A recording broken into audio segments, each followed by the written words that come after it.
Dans un couple, l'amour peut survivre à la distance, aux disputes, aux différences de caractère, mais l'argent, quand l'un gagne plus que l'autre, est-ce une bombe à retardement ou une opportunité cachée?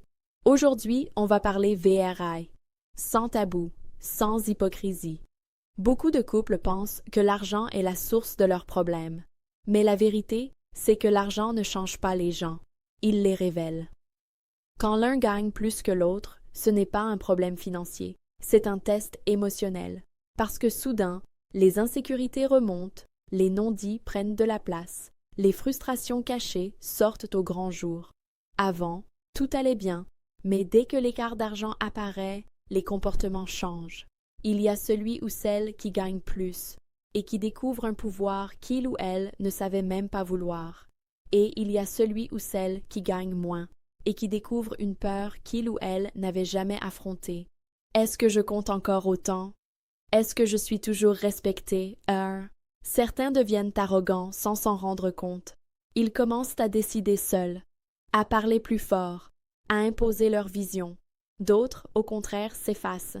Ils n'osent plus demander, ils n'osent plus rêver, ils n'osent même plus exprimer leurs besoins. Et pourtant, l'argent n'a rien fait. Il a juste mis la lumière là où il y avait déjà des failles. Un couple solide avant l'argent restera solide avec l'argent, mais un couple fragile émotionnellement sera brisé par la moindre différence de pouvoir. L'argent révèle si vous êtes partenaire ou adversaire. Est-ce que vous jouez dans la même équipe ou est-ce que chacun cherche à prouver sa valeur individuellement? Le vrai danger, ce n'est pas que l'un gagne plus que l'autre.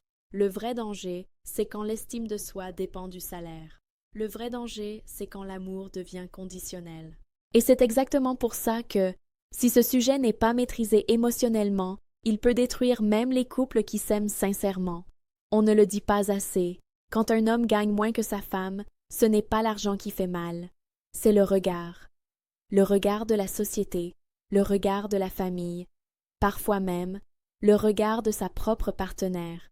Depuis toujours, on a appris à l'homme que ta valeur, c'est ce que tu apportes financièrement. Alors quand les chiffres s'inversent, ce n'est pas juste un changement de revenu, c'est une crise identitaire. Beaucoup d'hommes vivent cette situation en silence. Ils ne se plaignent pas, ils ne demandent pas d'aide, ils encaissent. Mais à l'intérieur, l'ego est blessé, la confiance s'effrite, la peur de ne plus être respecté grandit, et cette peur se transforme souvent en irritabilité, distance émotionnelle, colère injustifiée ou besoin excessif de contrôle. Certains hommes deviennent durs, d'autres deviennent absents, d'autres encore se réfugient dans le travail excessif, les distractions, parfois même l'infidélité. Pas parce qu'ils n'aiment plus, mais parce qu'ils ne se sentent plus à la hauteur. Et attention, le plus grand danger n'est pas qu'un homme gagne moins. Le plus grand danger, c'est quand il commence à croire qu'il vaut moins. Car à ce moment-là, il n'ose plus guider, il n'ose plus proposer, il n'ose plus rêver à deux. Un homme qui se sent inutile devient soit agressif, soit invisible.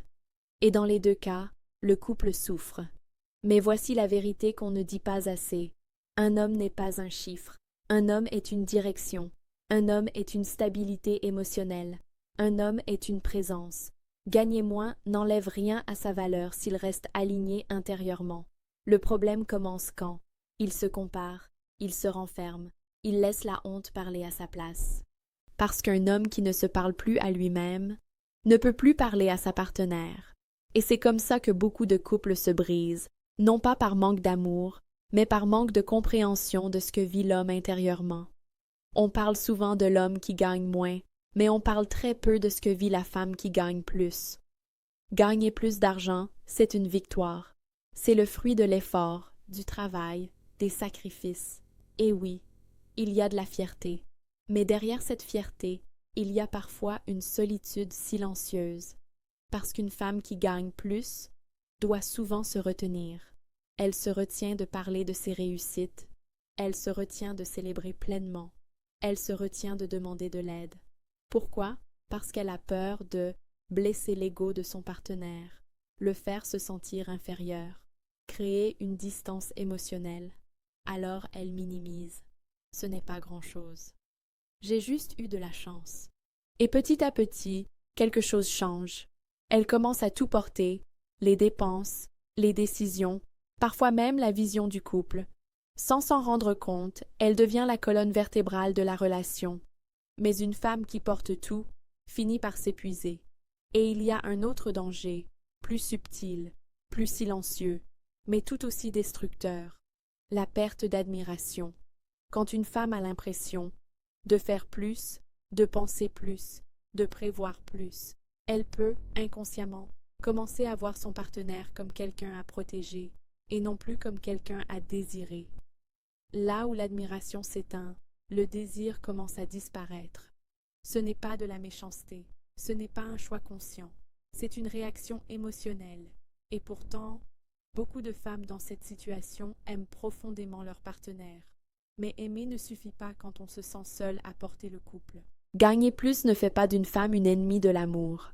Gagner plus fait d'elle une femme qui a besoin d'être soutenue autrement, d'être admirée pour ce qu'elle est, pas seulement pour ce qu'elle apporte, de ne pas être seule au sommet, parce qu'une femme peut être forte, mais elle ne veut jamais être forte toute seule dans son couple.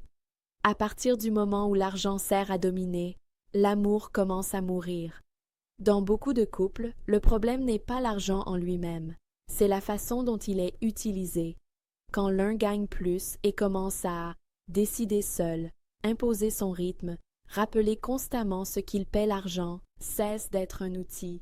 Il devient une arme psychologique. Les phrases qui détruisent un couple. C'est moi qui paie tout. Tu ne pourrais pas vivre sans moi. Après tout ce que je fais pour toi. Ces phrases ne parlent pas d'argent. Elles parlent de pouvoir. Parce que quand l'argent est utilisé pour faire taire, humilier, contrôler, créer une dette émotionnelle, alors le couple bascule dans un rapport de force. Et dans un rapport de force, il n'y a jamais de gagnant. L'amour a besoin de sécurité émotionnelle, pas de peur, pas de dépendance, pas de chantage. Quand quelqu'un reste uniquement parce qu'il dépend financièrement, ce n'est plus de l'amour, c'est de la survie. L'argent ne doit jamais être une condition pour être respecté. Dès que le respect dépend du salaire, la relation est déjà déséquilibrée. Et le pire, c'est que cette arme est souvent utilisée inconsciemment. Un soupir, un rappel, une remarque déguisée en plaisanterie. Mais chaque petite piqûre laisse une trace. Un couple sain partage le pouvoir, pas la domination. Un couple sain discute d'argent sans menacer l'amour. Un couple sain sait que le soutien n'est pas une dette, parce que le jour où l'argent sert à écraser, l'amour, lui, commence à s'éteindre lentement. La différence de revenus ne détruit pas un couple. Ce qui le détruit, c'est l'absence d'équipe. Quand l'un gagne plus que l'autre, le couple a deux options, se comparer ou se compléter, et les couples qui durent ont fait un choix très clair. Dans un couple mature, l'argent n'est pas une hiérarchie, c'est une ressource commune. Celui qui gagne plus ne se sent pas supérieur. Celui qui gagne moins ne se sent pas inférieur. Pourquoi? Parce que chacun connaît sa place et sa valeur.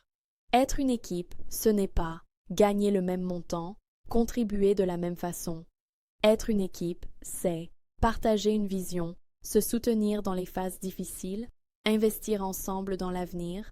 L'un peut apporter plus d'argent, l'autre peut apporter plus de stabilité, de stratégie, de soutien émotionnel, et les deux sont indispensables. Les couples forts parlent d'argent sans peur, ils ne l'évitent pas, ils ne l'utilisent pas pour blesser. Ils se posent les vraies questions. Où va notre couple? Que voulons-nous construire?